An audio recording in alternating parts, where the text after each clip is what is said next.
Jasage de jeu de rôle qui va vous faire son résumé de play.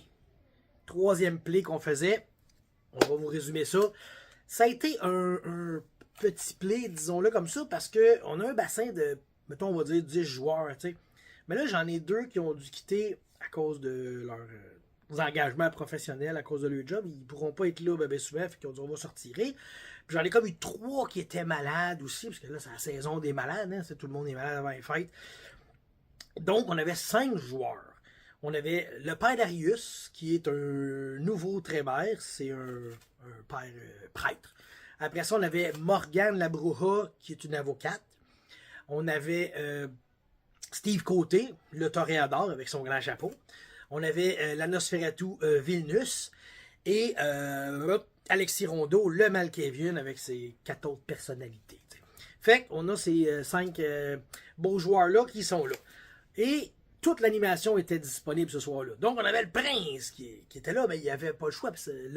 La soirée s'appelait la rétribution du prince. Fait que fallait que je sois là, venir chicaner un peu sa gang. Andréane, elle, on ne savait pas exactement le personnage qu'elle jouait, fait qu'on a comme mis ça de côté subtilement.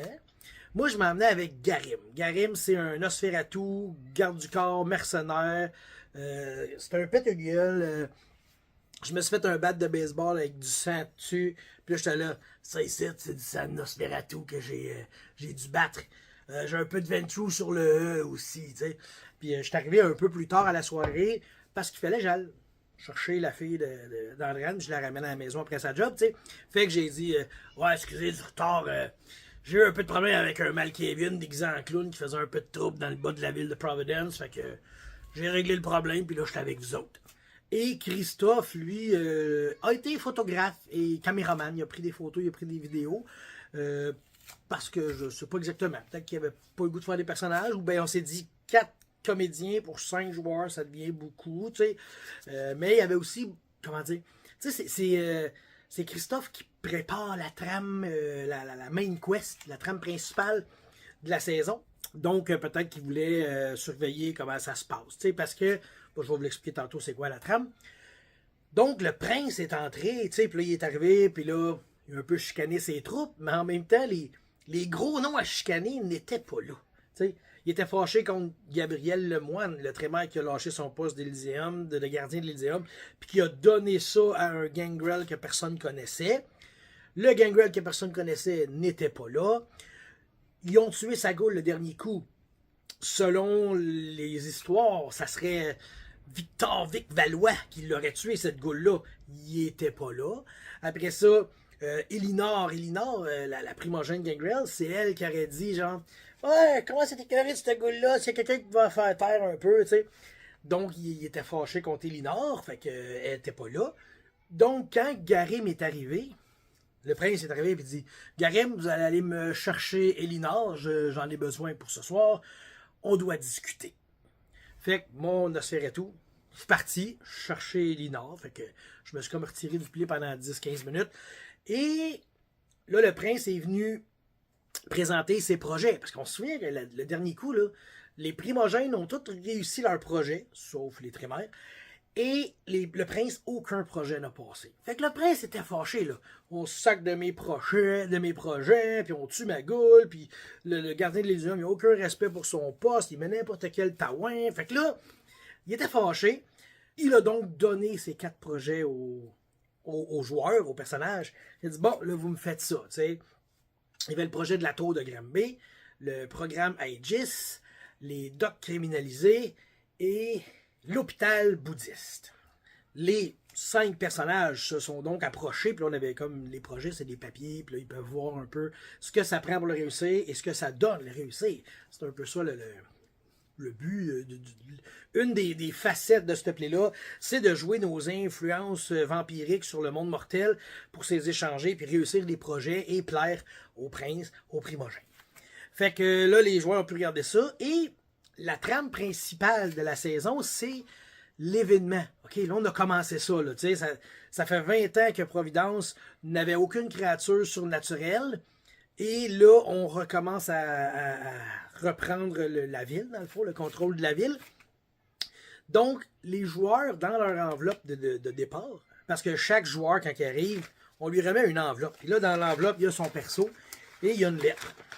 Une lettre, là, c'est une lettre qui explique qu'est-ce qui se passe à soir, tu sais. Les primogènes, qu'est-ce qu'ils vous disent? Parce qu'ils ont chacun un petit message de leur primogène, qu'on attend d'eux durant la soirée, à qui parler, s'ils ont besoin de savoir des règles, du lore, tu sais. Bon, il y a bien des informations là-dedans. Et c'était la soirée où on intronisait la trame principale, donc les rêves. Donc, les 5 joueurs avaient un petit texte, là, je dirais un petit peu plus qu'une page, sur un rêve qu'ils ont fait. Et là, les joueurs pouvaient discuter entre eux et connecter les rêves. Puis là, dire, ah ouais, moi je t'ai vu de même, j'ai eu une vision de quelqu'un qui faisait quelque chose. Puis là, il disait, hey, moi aussi j'ai eu cette vision-là, mais c'était quelqu'un d'autre. T'avais un couteau, toi. Puis là, il dit, ben moi dans mon rêve, c'est lui qui avait le couteau. Ah ouais. Fait que là, les joueurs ont fait des rêves, puis ça commence à faire un puzzle qu'ils devront remonter à travers la trame, la saison de Vampire. On évalue ça à une dizaine de séances, excluant les 2 premières. T'sais, les 2 premières, c'était le tutoriel. Et là, il y avait ça commençait, mettons, on va dire ça. Je vous cacherai pas, c'était un peu triste de penser qu'il y avait juste 5 joueurs de présent et qu'on avait 3 NPC, t'sais. Mais je suis content quand même parce que ces joueurs-là, ils ont pu shiner. T'sais, justement, là, les 2 nouveaux joueurs qui n'ont jamais joué, ils ont été capables de prendre une place déjà. T'sais. Fait que ça, c'est cool. D'ailleurs, le prince, là, il s'était fait flusher son gardien de l'Elyséum. On se souvient le dernier coup. Ben là, il est arrivé. Il a regardé le travers et il a dit, tu vas être mon gardien de l'Elyséum. That's it. Le gars, là, okay, si on prend le joueur. Okay? Le joueur, ça fait peut-être 10 ans qu'il fait du roleplay. Là. Il a commencé, v'là 10 ans, à jouer à des jeux de rôle, mettons. Là-dessus, il a fait à peu près que du Donjon et Dragon. Et très sporadiquement. C'était pas un gars qui jouait à tous les semaines. Là, il y a eu une petite gang. Il a jamais joué à Vampire. Il a jamais fait de grandeur nature. Il arrive là, première soirée, je viens faire mon premier grandeur nature dans mon premier Vampire. Et tabarnak, je suis le gardien de l'Elyséum. Je fais quoi, t'sais? Puis le prince, il a dit genre, si vous avez des griefs contre ceci, vous avez juste à prendre un papier, m'écrire tout ça et le colisser au vidange avant de quitter la ville. Fait qu'il a aucun resté. Il savait que c'était sérieux déjà, là. Donc, ça a commencé de même pour lui. Et Morgane, qui est l'avocate, qui est une brouhaha, tu sais, elle, c'est la première fois aussi qu'elle embarquait dans Vampire. Elle a fait une séance à Draconis de Vampire. Elle a fait des grandeurs nature, mais médiévales fantastiques. Puis le fait qu'elle soit arrivée seule, elle était soit arrivée comme en équipe avec l'autre brouhaha, mais l'autre brouhaha était malade. Ceux qui le savent, c'est le DM à cravate qui a tout annulé ses games cette semaine parce qu'il était malade. Donc, il a pas pu être là. Mais ça l'a permis à elle, justement, d'être à l'avant et non pas d'arriver comme en duo avec quelqu'un. Donc, elle a pu s'imposer et se faire connaître tout de suite. Ça, c'était cool. Donc, comme j'ai dit, là, les joueurs, ils discutent des rêves puis tout. Mongarim, lui, le prince, il demande d'aller chercher Elinor. Fait que là, 10 minutes plus tard, je reviens avec Elinor. Je dis, tiens, mon prince, je vous ai ramené celle que vous aviez besoin, tu sais.